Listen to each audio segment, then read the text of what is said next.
अम्बेडकर जयंती मनाई गई है। जी, जन स्वराज पार्टी बनने के बाद हमारी ये पहली अपॉर्चुनिटी पहला मौका था जब हमने डॉक्टर अंबेडकर की जयंती, जो कि इस बार 135वीं जयंती थी, उसे मनाने का मौका मिला।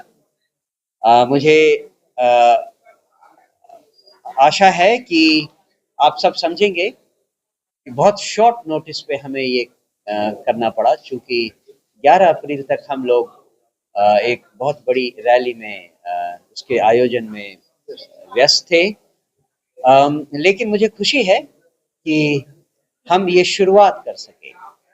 अगले साल आपको एक बहुत भव्य आयोजन को देखने को मिलेगा, ऐसा मेरा पूरा भरोसा है।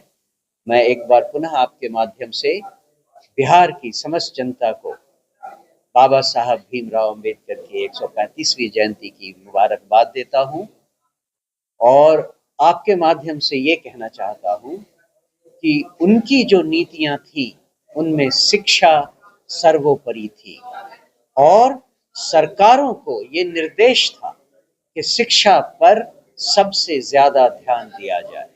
जो मैंने मंच से कहा था वो मैं आपके सामने फिर दोहराना चाहूंगा कि रिजर्वेशन की पॉलिसी के पीछे केवल एक ही एम था कि हमारे दलितों को कितनी जल्दी शिक्षा का समान अधिकार दिया जा सके, जिसके बाद उनको आरक्षण की जरूरत ना पड़े।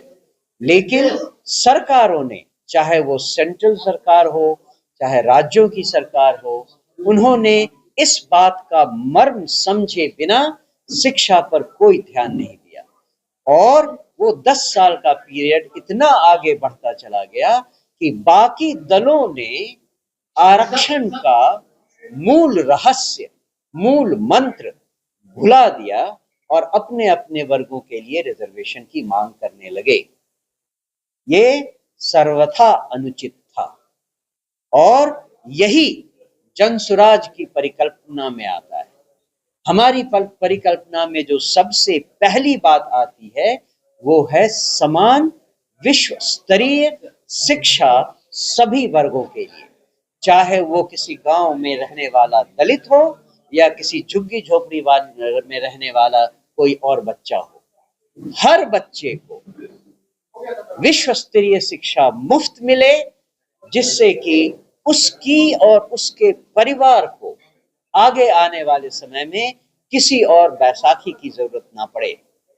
मुझे पूरा भरोसा है किसी भी बच्चे को अगर 10 साल सही शिक्षा दे दी गई, उसके बाद उसे खुद भी आरक्षण लेने में शर्म आएगी। यही हमारा मुख्य उद्देश्य है, यही हमारा मुख्य काम है। दावे तो तरह तरह के होते हैं। कुछ लोग कहेंगे कि ये विफल हुआ, बहुत लोग कहते हैं कि सफल हुआ। दावे तरह तरह के होंगे। हमारा एक मेन एम था गांधी मैदान में आकर अपने लोगों को बुलाना और उनके साथ बातचीत करना। उस बातचीत में हम पूरी तरह सफल हुए। जहां हमें सफलता नहीं मिली उसको हम आगे भरपाई करेंगे।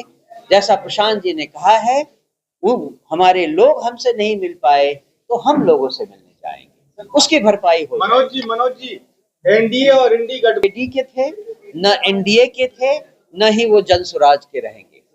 वो जनता के हैं और जनसुराज जनता का राज लाने वाला है। जब तक अंबेडकर की बातों को समझकर उसके अनुसार नीतियां नहीं बनाई जाएं, तब तक अंबेडकर किसी के नहीं। सर, आप अपनी पार्टी कहते थे कि मेरी पार्टी स्वच्छ और साफ है, मगर बिरसम पटेल पर जो आरोप लगा हुआ है, क्या वो अपनी पार्टी में शामिल कब तक करवा रहे हो?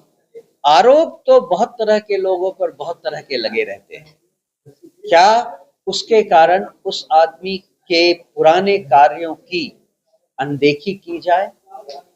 क्या हम किसी का कैरेक्टर असैसिनेशन इतनी आसानी से कर दें बिना न्यायालय से उचित फैसला आए हुए? ये आपके विवेक पर निर्भर करता है कि आप किस बात पर भरोसा करें। मनोज सर, बगल के देश